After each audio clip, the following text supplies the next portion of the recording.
Namaste. I'm Ankur Patel, Director of Advancement for Hindu University of America, and I'm here with Dr. Kalika Uttarkar for HUA Presents. And we are going to present on Growing Up with the Gita, the second part of our discussion today. So Dr. Kalika Uttarkar is an amazing faculty member at Hindu University of America, teaching many courses, but really honing in on the Bhagavad Gita and growing up with the Bhagavad Gita, specifically for youth and young people. There's so many aspects to the Gita, how it applies, how it's important. And so what we've done in the University of America is develop a course, Growing Up with the Gita, that's, again, designed to address concerns of youth, bullying, anxiety, mental clarity issues, whatever children are going through in middle school, especially their teenage years. We've developed this course to utilize the Bhagavad Gita, apply it, and help kids in so many ways. And that's what we're here with Dr. Kalika Uttarkar to discuss.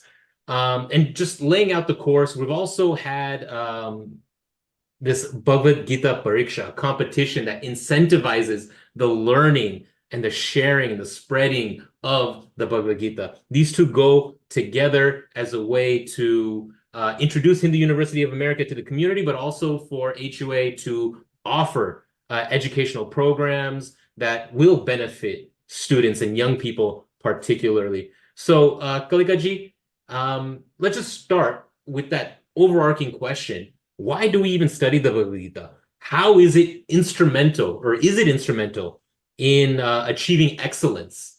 And how do we do that? Through the utilization of the Bhagavad Gita. Okay. Thank you, Ankurji, for that kind introduction.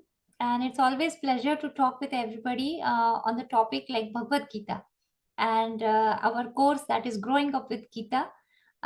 So excellence is a very important topic that we cover in our course. So once we know who am I, that is once we solve the identity crisis and realize who am I on different level, the immediate question is, what do I do? And that is in context with my actions.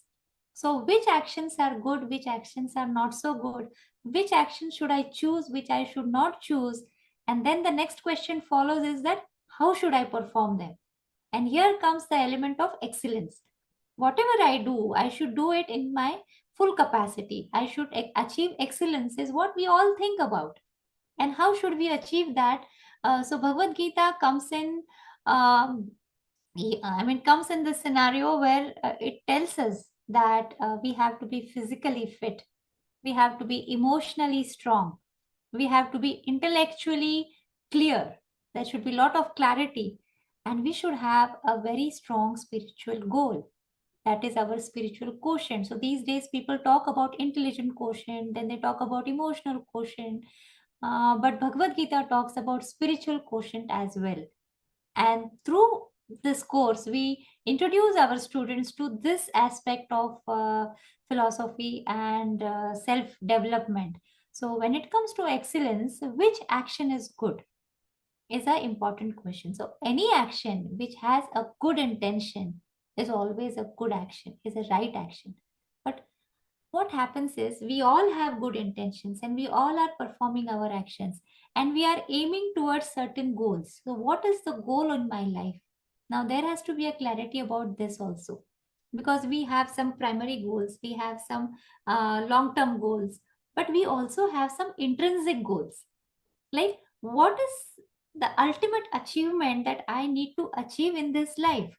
Because we all go to school, we study, we go to high school, we go to colleges, we go and do certain business or jobs. We are a software engineer, or we are a medical practitioner, or some all kinds of careers. Then we get a life partner, then we have kids, and then they grow. So everybody is doing the same thing. So at a point of life, why am I doing this? What is the purpose of my action? And while I'm performing these actions, I come across two important aspects. One is sukha and other is dukkha. That is happiness and sorrow. So anything and everything I do, there is an effect to it. Either I am going to be happy or either I am going to be sad. So how to deal with this? And believe me, friends, we all are in this roller coaster ride continuously. Sometimes we are on the peak of happiness, sometimes we are in the depth of sadness, and we get up, again we start walking, we feel, oh, I'm happy, and then we feel, no, I'm sad today. So sometimes things occur according to my expectations, that is sukha. Anukul Vedanam Sukham. Sometimes they do not happen according to my expectations. Pratikul Vedanam Dukham, that is, I'm sad. So how do I handle this? And Bhagavad Gita comes up with the concept of Nishkama Karma. Now, what is this? How can I perform my actions by staying detached with the results? Is the core question. And once we understand this, the concept of duty comes in. That I have to perform my duties. This forms the moral bed of our actions. That this is my duty and I need to do that. Why should I do my duty is another philosophical question. Ankurji, it is interesting. Once students come to our class, they also learn this analytical questioning skill. So any question that we ask, and then they will go back and they will question that question. And that is the happiest moment to see that kids have found this methodology of philosophical inquiry. So any concept that is coming in, kids start questioning that. And that is wonderful because that will keep them growing. And yes, coming back to the topic is here, what is duty? Why should I perform my duty? And to understand this, the concept of swadharma comes in. That is given by Bhagavad Gita. So what is my dharma? What is my swadharma? What is it that I need to achieve? And then how I need to practice that. And so there is a path of yoga in Bhagavad Gita. And yoga karmasu kaushalam is how yoga is defined. So how should I reach that perfect balance of performing not too much and not too less and still stay happy? This is an act of balance where we can reach excellence by staying happy in howsoever the situation might turn out to be, howsoever the results might come out to be.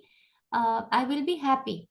But not just this, that life is not always a compromise, that, oh, results are not going to be as per my expectations, so let me stay happy. It's not like that. It's not to be defensive in that mode. But how can I execute my actions in best way and get best results is also what Bhagavad Gita tells. Because Sri Krishna tells Arjuna, you fight vigorously and fight to win. So we have to perform our actions to win, to achieve, to do the best, to create major impacts. Then where comes Nishkama Karma Yoga? That comes later. If things don't come out your way, then probably one has to understand it is a normal phenomenon. Sometimes it will happen according to my efforts, sometimes others' effort will also play a role. And that is a mature understanding of life, which in addition builds resilience for the students. So we build a lot of resilience if we are acquainted with the philosophy of Bhagavad Gita.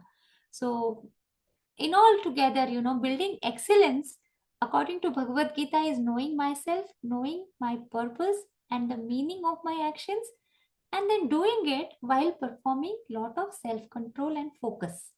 So this element of self-control comes through yoga, through meditation. So we take these topics also in the courses, and the students are guided to think and find out what is their destination.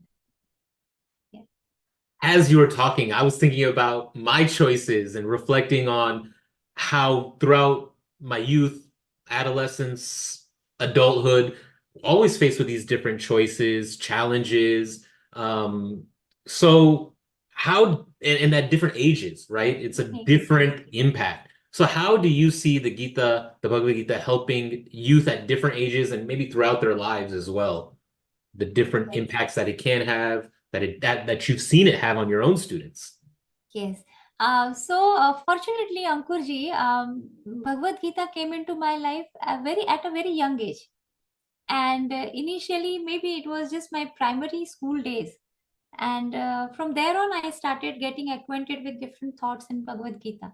So as I went into middle school and then traveled through my high school and things, I often used to think, are these things relevant to my life? Are these thoughts relevant to my life? Should I accept them or should I reject them? Should I find my own path or should I follow this path? And then eventually I realized that Bhagavad Gita's path and my path is not different. It is all about self investigation and becoming more and more aware about myself. Now, from this perspective, the middle schoolers, when they come to the middle school, suddenly they start thinking that I am growing big. Now I'm a big person. That is an beginning of the teenage. And then my identity is something which I am in search of. So when my friend tells me something, I feel, oh, I'm like this. When I'm not accepted in a particular group, I feel sad. I feel that no, I'm less somewhere. Why people are not accepting me? So this peer influence becomes a major aspect in the middle school. And there, Bhagavad Gita helps us that whatsoever and howsoever the culture and the situation might be, that is one aspect of my personality. But at core, I'm complete. I'm full. So my confidence is unshaken. So this way, Bhagavad Gita helps there. And then I learn to navigate through these things. But that doesn't shake me to the level where I go depressed, I become frustrated, or I lose my confidence. That doesn't happen. That is one issue which is handled. Second is in the middle school, I also want to create an impact on my friends. And that is a very important thing. I start creating impact on my parents, my siblings, everywhere. I want to see whether I can create my impact or not. And then what is the right way of creating impact is becoming physically strong and fit, getting into exercise, getting into yoga, meditation, and looking good, looking beautiful is a very beautiful aspect of human life. It is not underestimated by Bhagavad Gita. If we see that Arjuna, Krishna, they had uh, such beautiful personalities. If we see their how they are described and their pictures and everywhere, all our Indian heroes and the Devis and the Devatas, they are amazingly beautiful. They are strong, they are fit. So these role models have to be there in front of our kids. And that is also one prime duty of ours to build a physical personality which will impact, then emotional personality, whether I can build relationships with my friends, whether I this interpersonal relationship comes in there. So that way also it is very helpful. How I can be empathetic, how I can love my friends and other people around me. That is another aspect which develops. Then as I move into high school, the very prime concern is about my concentration, memory, and focus. Because my studies has increased, I have to devote more and more time to my education. I have to think clear about what is it that I want to achieve. So I need to have this habit of concentrating at a time at one place on one subject, go deep into research, try to find out, then memorize everything. So how to avoid procrastination, then how to say no to many things those are happening around me. So all these factors come in as we go into high school. By the time we are taking all those APs and getting geared up with our resumes and heading to college applications, we are looking further to in our life. So what career I want to, you know, pursue, which college I want to go, what are my priorities. And then also there is a slight entry into a serious thought about who can be my life partner, what kind of life partner do I want. And then, these stages keep going ahead and ahead. And Bhagavad Gita, we never ever realize that how it has become part of our thought process. So, in all these different aspects, I think Bhagavad Gita plays a key role in giving us clarity, courage, and understanding of ourselves and the world outside. And then, with this understanding, we can develop a composed and harmonious existence, or we can say personality.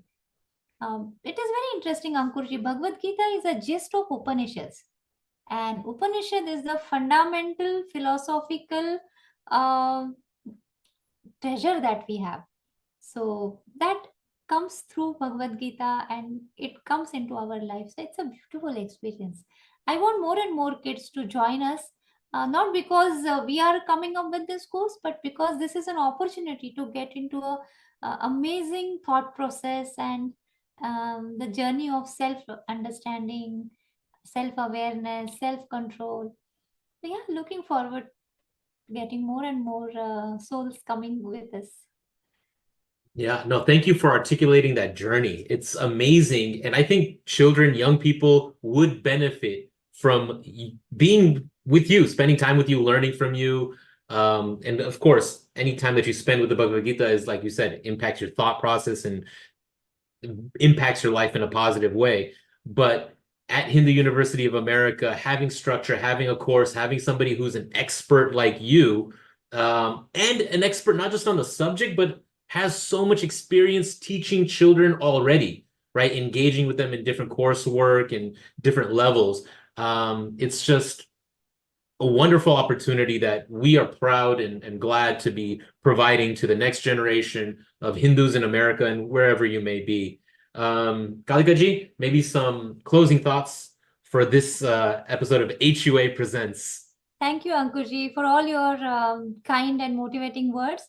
But I just want to make it clear that working with kids since I was a kid has always been a very enriching journey. And they have taught me more about Bhagavad Gita and more about the methodology of teaching Bhagavad Gita to them. Because every kid that I come across comes up with a unique personality, unique way of thinking. And when they ask questions, I learn a new way of reaching out to them. So it's a mutual benefit, I feel. And I'm looking towards getting more and more genius souls around me who can enrich me, and probably I can add little bit into their lives also. But HUA is an amazing platform, I would say, that which has come up, and I'm so happy and proud to be part of it. So yes, thank you. Thank you so much. Thank you. And hopefully you, the listener, the audience, will also consider joining the HUA family and getting on this dharmic path with us. I'm Ankur Patel, Director of Advancement for Hindu University of America. Find us at hua.edu. Enroll in this Growing Up with the Gita course. Visit us, attend our webinars, talk to our wonderful faculty today. We had Dr. Kalika Uttarkar with us today. It was absolutely my pleasure, our pleasure to have you with us today. Thank you all. Dhanyavad. Thank you. Thank you. Save here. Thank you.